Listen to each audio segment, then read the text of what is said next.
약물 치료는 독으로 독을 제압한다는 논리하의 치료법입니다. 대부분의 의사들은 약을 좀 넉넉히 처방하는 경향이 있습니다. 의사가 약을 많이 주는 이유는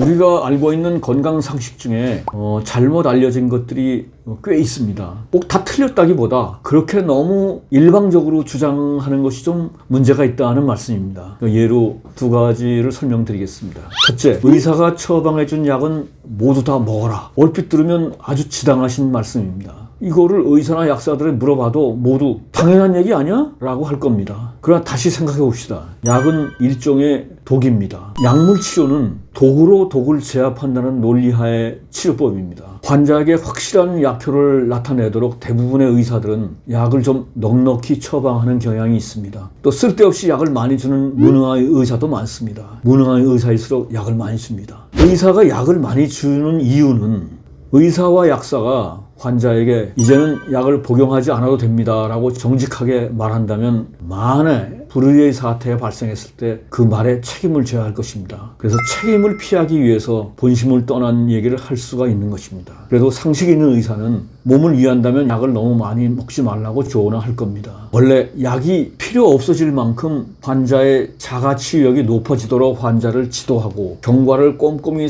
관찰하는 것이 본래 의사가 할 일입니다. 하지만 현실은 의사가 한 사람 한 사람한테 시간과 노력을 많이 들일 수가 없습니다. 현재 의료 시스템은 박리담의 구조이기 때문에 의료의 질은 관계없고 환자의 수를 늘리는데 초점이 맞춰져 있습니다. 환자마다 설명을 늘어놓다 보면 병원 경영이 어려워집니다. 그래서 표준 치료하에 준하여 약을 처방하는 것이 일반적인 선택이 됩니다. 표준 치료라는 것이 무엇입니까? 표준 치료는 만인의 공통입니다. 그래서 대부분의 경우 양이 넉넉합니다. 처방하는 대로 먹다 보면 너무 많이 먹게 됩니다. 원칙적으로는 환자의 상태에 따라서 약의 처방 양이 조절이 되어야 되지만 지금은 그런 과정은 다 생략되고 환자 본인이 알아서 조정하는 것이 현명합니다. 이것은 좋고 나쁘고의 문제가 아닙니다. 지금 의료 현장에서 부인할 수 없는 현실입니다. 자기 건강을 지키려면 스스로 양을 조절하거나 양심적인 의사를 찾아갈 수밖에 없습니다. 가족이나 친지에게는 되도록 약을 적게 처방하면서도 일반 환자에게는 표준대로 처방하는 의사가 상당히 많습니다.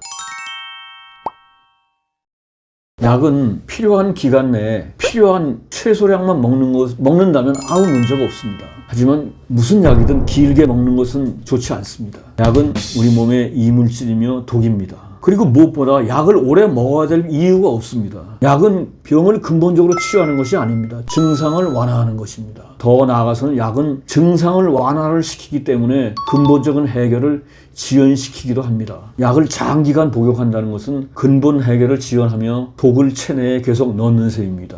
자가 치유력, 면역력을 높이고 건강을 향상시키는 이상적인 약은 세상에 없습니다. 무슨 약이든 장기간 그리고 많이 먹는 것은 절대로 몸에 안 좋습니다. 일본의 저명한 약사이자 영양학 박사인 우타카와 구미코 씨가 한 말이 있습니다. 그의 3대 저서 약사는 약을 먹지 않는다. 약에 의지하지 않고 건강하게 사는 방법. 약이 병이 된다. 이 책에서 전하는 진솔한 조언들 중에서 몇 가지를 요약합니다. 우리의 일상 현실에서 그대로 따르긴 쉽지 않지만 충고에 담긴 뜻은 공유할 필요가 있습니다. 우리나라에서도 약사들은 자신의 식구들한테는 되도록이면 약을 먹게 하지 않습니다. 우타카 구미코 씨가 한 말입니다.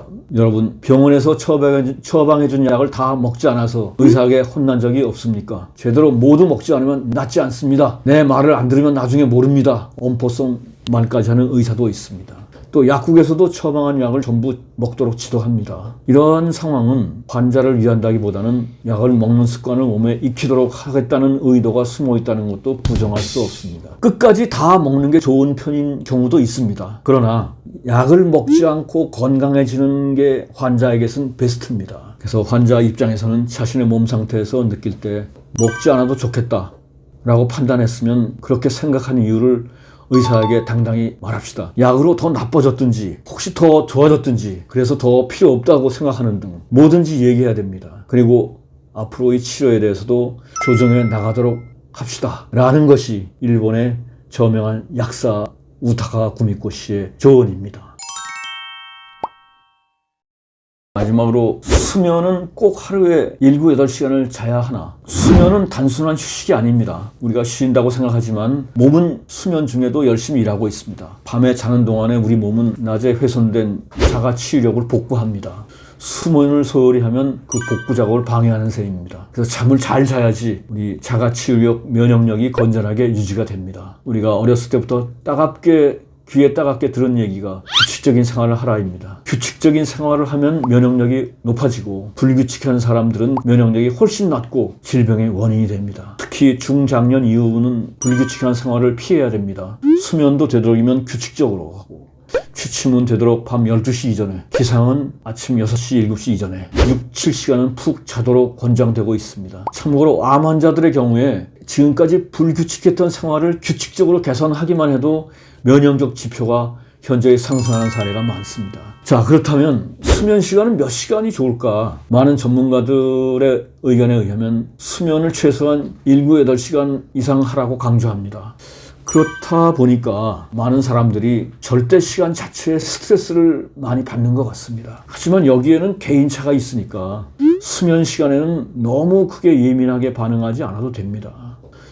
평균적으로 그렇다는 것이지 나에게 꼭 그렇게 해야지만 된다는 건 아닙니다. 잠이 오지 않는데 왜 억지로 잠을 자야 되나? 졸립지도 않은데 억지로 잠을 자려고 애쓰다가 보면 더욱더 잠에 대해서 스트레스를 받게 되고 그것이 점점 더 수면 강박감으로 악화시키는 요인으로 작용합니다. 제 주변에도 그런 분들이 몇 분 계십니다. 잠이 안 오면 일어나서 뭔가를 하다 보면 대개는 조금 지나면 저절로 졸리게 돼 있습니다. 설사 밤을 꼬박 새우더라도 다음 날에는 무조건 잠이 오게 돼 있습니다.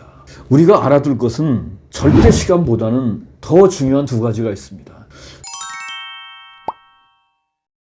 수면의 절대 시간 자체보다 두 가지 중요한 것은 아침에 눈이 번쩍 떠지는가, 그리고 낮에 생활에 지장이 있을 만큼 졸립지는 않은가, 이 두 가지입니다. 5시간만 자도 아침에 몸이 가뿐하고 낮에 졸립지 않다면 아무 문제 없습니다. 반대로 9시간을 자도 아침에 몸이 무겁고 낮에 졸립다면 수변에 문제가 있는 겁니다. 나한테 적절한 건강법은 내 몸 상태에 있습니다. 건강하고 즐겁게 지내고 있다면 전문가들이 말하는 절대 원칙에 그렇게 예민하게 반응할 필요는 없습니다.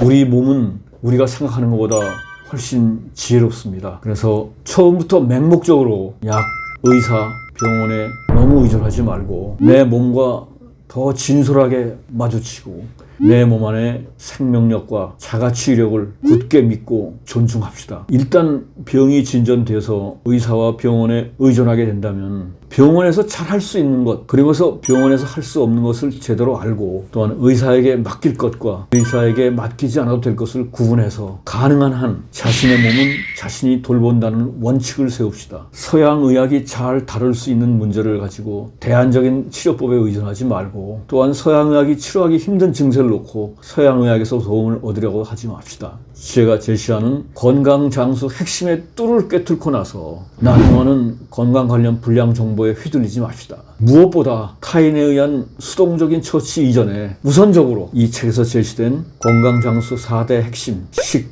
동, 의, 심의 실천사항을 꾸준히 반복합니다. 꾸준히 행하여 건강 자립을 추구하고 하늘이 주신 귀중한 천명을 다하며 삶의 보람을 누립시다. 감사합니다.